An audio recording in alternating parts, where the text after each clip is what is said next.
Good morning, everyone. Tom Kaczynski here. It's November 5th, closing in on 10 a.m. this morning, I think, roughly thereabouts. I was actually making some chicken soup in the house. It definitely was cold. There was some frost on the grass today. We had one little snow, and then it went away, but winter's coming, and hopefully you're prepared. Make sure your energy all stocked up. But before we get into that, I just want to say Lord's blessing upon you this day. I'll probably do a little teaching on, I think we were taught Psalm 46, but Dana didn't sleep too much, so she went to bed last night. And the chickens are enjoying some rice, as you can see, going to town on that. So that's always fun to watch. And if you hear some people in the background, I should say some animals in the background, that's the chickens.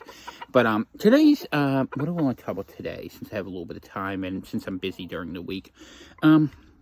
I was thinking about Ukraine for a little bit. I watched a video Russell Brand did, and it got me thinking, we gave a heck of a lot of money to Ukraine on paper, but I wonder where that money went, because I looked at the equipment we sent over there, and most of the equipment we sent was old stuff we wanted to get rid of, kind of like they did in Afghanistan. So we sent billions and billions and billions and billions, hundreds of billions of dollars at least, probably trillions in fact, to Ukraine over the various costs of years, and I wonder how much of it ended up there. And, people like to have these small-minded things. Say, oh, politicians lined their pockets. Yeah, they did, but that's a small amount. It's a cost of business. I mean, it's hundreds of millions of dollars, but in the big scheme of things, when you look at it as a line item, you're talking about maybe 1% at most. Not a huge number. Even 5% between all the people who have to be bribed. Universities who have to go ahead and get their support for grants so they can go ahead and say how things are. And, of course, the media, and the turn cycles of business and Congress critters and staff members and all the things that create the illusion that decisions are being made by the government rather than by the banking sector. And of course we know that's BS, because you look at who owns the different, the three biggies out there. Was it Vanguard, State Street, and BlackRock? BlackRock's the Fed, if I remember right. State Street, I believe, is the Treasury, and from everything I've heard of Vanguard, that's actually the City of London. That's the BOE hiding behind that, who really are the managing factors. And of course, they put it here in the States. Why wouldn't they? But another story for another day. Do your own research if you like. I mean, you'll find all sorts of stuff, but none of it's good.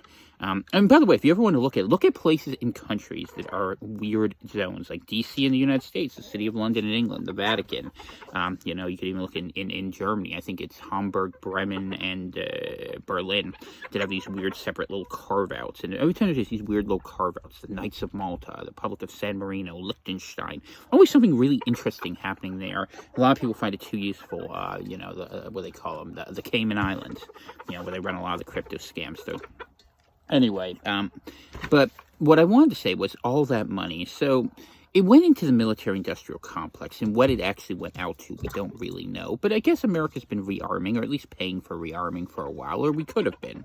So it seems like we are heading for another big war. And so one of the things you all seem to like is I give you some historical context. So I'm thinking about the 1930s, and, you hear the phrase that FDR used, the arsenal of democracy, right? You want to fight for this democracy, I'm sure. But when you talk about that, what we're really talking about is billions and billions of dollars to basically find a way to restructure debt by removing a lot of people and creating a situation where people can believe in something different. That's what happens in these situations. So what I would just suggest to you is this big war has been on the books for quite a while. And during big wars, what happens is first people get really depressed, so they have nothing to do but fight. And they're anxious, and they're given a new enemy to look at, who they can take things out, because Lord knows we can't take anything out on our government. We love them too much. Either that, or, you can sit in jail for going to protest in D.C., your choice. Or you can do what worked during the last war, and that was really the point at which I wanted to cover the show, because people asked, Tom, why the heck do you want to go to Argentina? Argentina's golden age was actually during World War II, when all sides were trading with them. And my suggestion to you is, if you have a fighting stake in one of these wars, if you want to fight for the Zionists against Gaza, or for the neocons for Ukraine, or on the other side, it's fine by me, I don't care. But none of these are really serving your interests. They're not going to make your life better. You're going to have less freedoms, just like it was true after World War I. Look at the Bonus Army March. And just like Napoleon, MacArthur got paid to go spray them out of the way.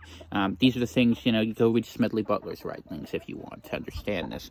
But the war is not going to serve the interests of anyone here in North America. And the areas areas that are not going to be touched by the war, where they're building the nice cities of the future, Dubai.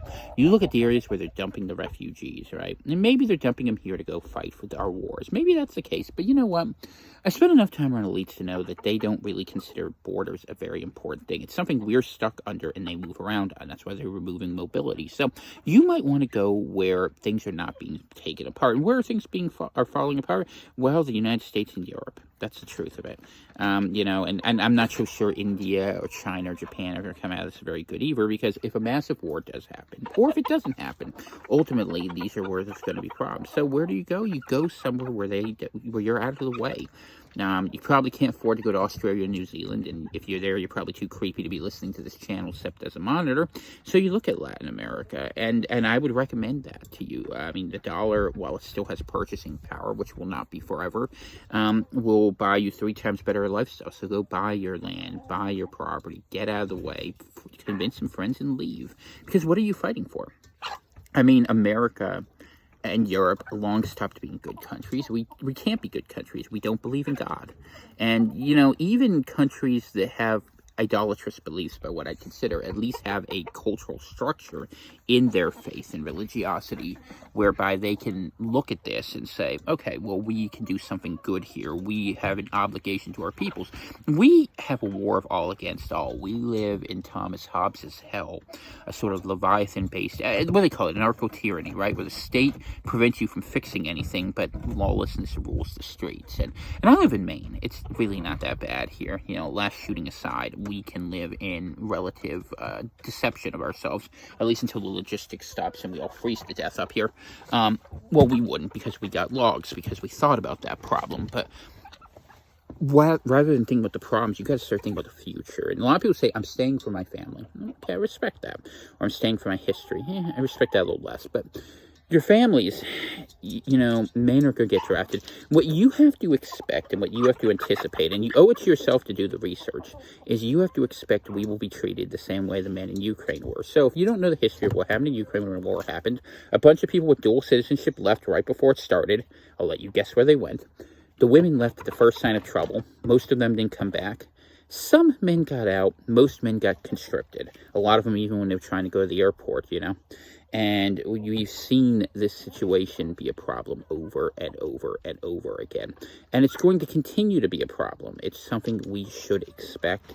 And I just want to tell you that, do you really want to put yourself, your children, everyone you love and care about in that sort of danger? Or do you want to take the assets you worked so hard to save and invest them in a new foundation and a new life? If you're an American, at some point, someone in your past made this same decision, and that's why you enjoy a good life now. So there's no shame in this. You just have to think carefully, and you have to figure out where are the bombs not going to be falling, who isn't going to be fighting, where can you fit in, where can you look like you belong, where can you blend in. If you're a Christian like I am, you need to think where you're not going to be persecuted. I'll give you a hint. East Asia, maybe they won't persecute you, but it's not going to be your future. As far as Europe, who knows? It could be a caliphate by the end, and Africa's always been a tricky place. So South America. That's what I look at, and that's why I'm going. And I really want to try to persuade you and argue that this is a time to really be thinking carefully about that. And if you're interested in it, I'm going to take an exploratory trip next spring. So reach out to me. That's fine. And if not, hey, I'm just trying to tell you, because I don't want to see your sons, your husbands, your brothers, all those people draw out after war, or even women at this point. I mean, let's be honest. This regime doesn't really care about women, and more feminism is such that you're going to have the desire to do that. So I want to say that with much love to you guys, something to think about, something to consider, because a whole bunch of money is being spent to reset the table. And the one thing we do know is they don't want people to move, they don't want people to have options, they don't want people to travel, and they don't want people to think. Get some books, get a plan, get yourself moving. And if you decide you're going to fight here, that's fine. Be aware of it, but you better be making a lot of friends, and don't be first. Just the only advice I have for you. All right, God bless. You guys have a great day. I'll be back with you later. Dana needs my help, so cut this one a little bit short. Bye-bye.